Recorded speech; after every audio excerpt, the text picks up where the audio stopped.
ನಿಜ ಸರ್. ಇನ್ನೊಂದು, ಇವರು ಸಾಕ್ಷಿನಾಶ ಮಾಡುವಂಥ ಒಂದು ಪ್ರಯತ್ನವನ್ನು ಪಟ್ಟಿದ್ದು, ಸಂತ್ರಸ್ತೆಗೆ ಬೆದರಿಕೆಯನ್ನು ಹಾಕಿದ್ದು, ನಿನ್ನ ಗಂಡನನ್ನು ಕೊಲ್ತೀವಿ ಅಥವಾ ನಿನ್ನ ಮಗಳಿಗೂ ಇದೇ ರೀತಿ ಆಗುತ್ತೆ ಅನ್ನೋದು, ಇವೆಲ್ಲವೂ ಕೂಡ ಶಿಕ್ಷೆಯ ಪ್ರಮಾಣದಲ್ಲಿ ಇದೆಲ್ಲ ಆ್ಯಡ್ ಆಗ್ತಾ ಹೋಗುತ್ತಲ್ವ ಸರ್, ಇದು ಸೆಕ್ಷನ್ಗಳಾಗಿ?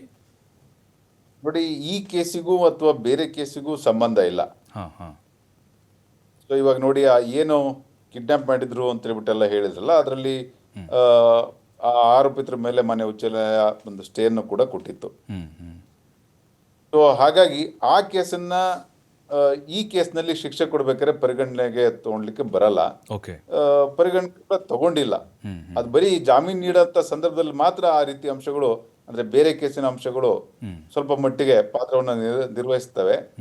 ಏನಕ್ಕೆ ಅಂತ ಹೇಳಿದ್ರೆ, ಇದು ಈ ಕೇಸಲ್ಲಿ ಏನಿರ್ತಕ್ಕಂತಹ ಸಾಕ್ಷಿಗಳ ಹೇಳಿಕೆ ಮತ್ತೆ ದಾಖಲಾತಿಯ ಆಧಾರದ ಮೇಲೆ ಸೊ ಮಾನ್ಯ ನ್ಯಾಯಾಲಯ ತೀರ್ಪನ್ನ ನೀಡಿದೆ. ಅಂದ್ರೆ ಬೇರೆ ಯಾವುದೇ ಕೇಸನ್ನ ಪರಿಗಣನೆಗೆ ತೆಗೆದುಕೊಂಡಿಲ್ಲ ಅಂತ ಹೇಳ್ಬಿಟ್ಟು ನನ್ನ ಅಭಿಪ್ರಾಯ.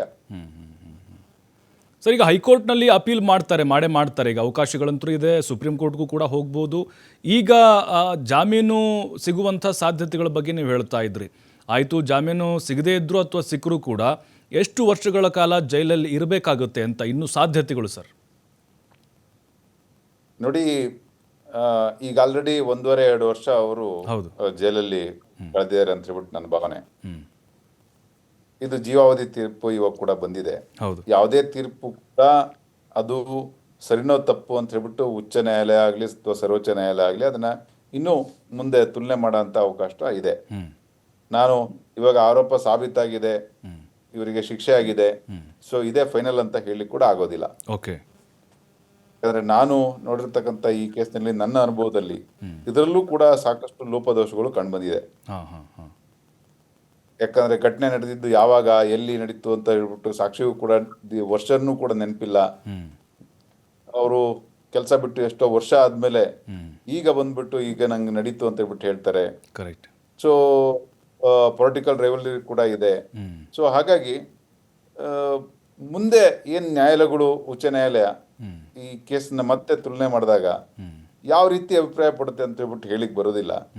ಸೊ ಏನ್ ಆರೋಪ ಇವಾಗ ಏನು ತಪ್ಪಿತಸ್ಥ ಅಂತ ಆಗಿದೆ ಅದನ್ನ ಉಚ್ಚ ನ್ಯಾಯಾಲಯ ಕನ್ಫರ್ಮ್ ಕೂಡ ಮಾಡ್ಬೋದು, ಅಥವಾ ಅದನ್ನ ಸೆಟ್ ಅಸೈಡ್ ಮಾಡಿ ಬೇರೆ ವಿಧವಾದ ಅಂದ್ರೆ ಬೇರೆ ರೀತಿಯಾದ ಅಭಿಪ್ರಾಯನೂ ಕೂಡ ಕೊಡ್ಬೋದು.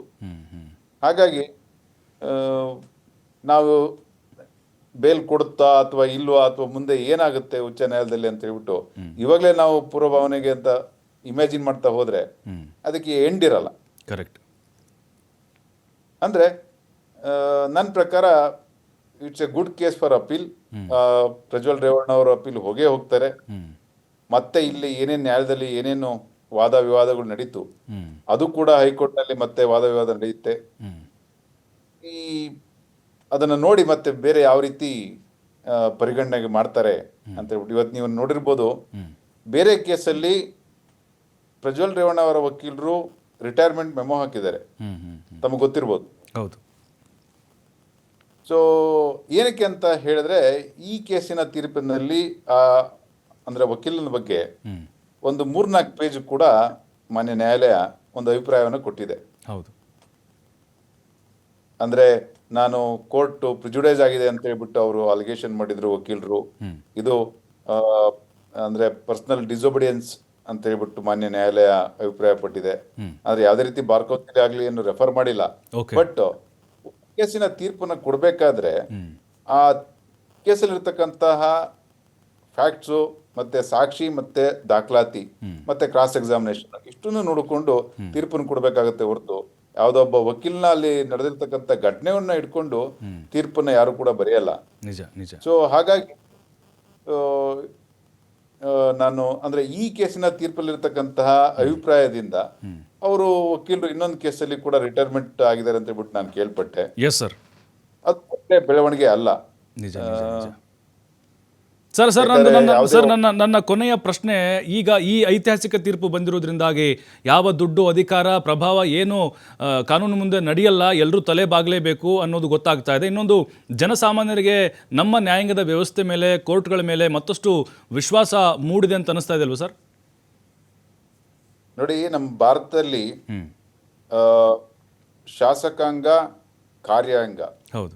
ಯಾವಾಗ ತನ್ನ ಕಾರ್ಯವನ್ನ ಸರಿಯಾಗಿ ನಿರ್ವಹಿಸುವುದಿಲ್ಲೋ ಅಂತ ಸಂದರ್ಭದಲ್ಲಿ ನ್ಯಾಯಾಂಗ ತನ್ನ ಕಾರ್ಯವನ್ನ ಸಮರ್ಪಕವಾಗಿ ಮೊದಲಿಂದನೂ ಬಂದಿದೆ. ಈಗಲೂ ಕೂಡ ಎಲ್ಲಾ ಭಾರತೀಯ ಪ್ರಜೆಗೆ ನಮ್ಮ ಭಾರತೀಯ ಕಾನೂನಿನ ಮೇಲೆ ಬಹಳ ವಿಶ್ವಾಸ ಇದೆ. ನಿಜಕ್ಕೂ ಸೊ ಹಾಗಾಗಿ ನಾವು ಅದನ್ನ ನ್ಯಾಯ ದೇವತೆ ಅಂತ ಹೇಳ್ಬಿಟ್ಟು ಕರಿತೀವಿ.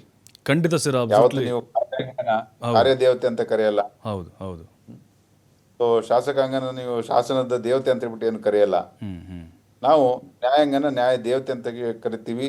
ಯಾರು ನ್ಯಾಯಾಧೀಶರು ಇರ್ತಾರೆ ಅವ್ರನ್ನ ನಾವು ದೇವರು ಅಂತ ಹೇಳ್ಬಿಟ್ಟು ಭಾವನೆ ಮಾಡ್ತೀವಿ. ಖಂಡಿತ ಸರ್. ನಿಜಕ್ಕೂ ನಿಮ್ಮ ಹೌದು. ಹಾಗಾಗಿ ನಾವು ಅದಕ್ಕೆ ತಲೆ ಬಾಗ್ಲೇಬೇಕು. ಹೌದು. ನಮ್ಮಲ್ಲಿ ಈ ನ್ಯಾಯಾಂಗದಿಂದ ಎಲ್ಲಾ ಜನರಲ್ಲೂ ಕೂಡ ನನಗೆ ಒಂದು ನ್ಯಾಯ ಸಿಗುತ್ತೆ ಅನ್ನೋ ಭಾವನೆ ಪ್ರತಿಯೊಬ್ಬ ಜನರ ಮನಸ್ಸಲ್ಲೂ ಕೂಡ ಇದೆ. ನಿಜ 100% ಸರ್ ನೀವು ಹೇಳಿದ್ದು. ಹೌದು, 100% ಸರ್ ನೀವು ಹೇಳಿದ್ದು ಸತ್ಯ. ಜನರಿಗೂ ಕೂಡ ಅದೇ ವಿಶ್ವಾಸ ಈಗ ನ್ಯಾಯ ದೇವತೆ ಮೇಲೆ ಬಂದಿದೆ. ಧನ್ಯವಾದಗಳು ಸರ್. ದಿಲೀಪ್ ಕುಮಾರ್ ಸರ್ ಬಹಳ ಉಪಯುಕ್ತವಾದಂಥ ಮಾಹಿತಿ ಕೊಟ್ಟಿದ್ದು. ಧನ್ಯವಾದ ಸರ್ ತಮಗೆ. Thank you so much. Yes, ನೋಡ್ತಾ ಇದೀವಲ್ಲ, ದಿಲೀಪ್ ಕುಮಾರ್ ಸರ್ ಬಹಳ ಸುದೀರ್ಘವಾಗಿ ನಮ್ಮ ಜೊತೆಗೆ ಮಾತಾಡಿದರು. ಹಲವು ಮಹತ್ವದ ಅಂಶಗಳನ್ನು ತಿಳಿಸ್ಕೊಟ್ರು. ಅಂದರೆ ಈಗ ಕಾನೂನಾತ್ಮಕವಾಗಿ ಪ್ರಜ್ವಲ್ ರೇವಣ್ಣ ಅವ್ರಿಗೆ ಅವಕಾಶಗಳಿದ್ದಾವೆ. ಹೈಕೋರ್ಟ್ ಹೋಗ್ಬೋದು, ಸುಪ್ರೀಂ ಕೋರ್ಟ್ ಹೋಗ್ಬೋದು. ಆದರೆ ಅಲ್ಲಿ ಜಾಮೀನು ಸಿಗುತ್ತಾ ಇಲ್ವಾ ಅಂಥೇಳಿ. ಈಗ ಇದು ಅತ್ಯಾಚಾರ ಕೇಸ್ ಆಗಿರೋದ್ರಿಂದಾಗಿ ಸ್ವಲ್ಪ ಕಷ್ಟ ಅಂತ ಹೇಳ್ತಾ ಇದ್ದಾರೆ, ಕಷ್ಟ ಸಾಧ್ಯ ಅಂತ ಹೇಳ್ತಾ ಇದ್ದಾರೆ. ಆದರೆ ನೋಡಬೇಕು ಅಲ್ಲಿ ಹೈಕೋರ್ಟ್ ಮೇಲೆ ಹೋದಂಥ ಸಂದರ್ಭದಲ್ಲಿ ಯಾವ ರೀತಿ ಪ್ರಾಸಿಕ್ಯೂಷನ್ ಮತ್ತು ಇದರ ಒಂದು ವಾದವನ್ನು ಮಂಡಿಸುತ್ತೆ ಅಂಥೇಳಿ. ಇನ್ನು ಅವ್ರಿಗೂ ಕೂಡ ಕೆಲವೊಂದಿಷ್ಟು ಚಾಲೆಂಜಸ್ಗಳು ಎದುರಾಗ್ತಾ ಇರುತ್ತೆ. ಅಂತಿಮವಾಗಿ ಇವತ್ತಿನ ಒಂದು ತೀರ್ಪು ಜನಸಾಮಾನ್ಯರಿಗಂತರೂ ನಮ್ಮ ನ್ಯಾಯಾಂಗದ ನಮ್ಮ ನ್ಯಾಯಾಂಗ ವ್ಯವಸ್ಥೆಯ ಮೇಲೆ ನಿಜಕ್ಕೂ ಹೆಚ್ಚಿನ ವಿಶ್ವಾಸವನ್ನು ತಂದುಕೊಟ್ಟಿದೆ ಅನ್ನೋದರಲ್ಲಿ ಯಾವುದೇ ಅನುಮಾನ ಇಲ್ಲ.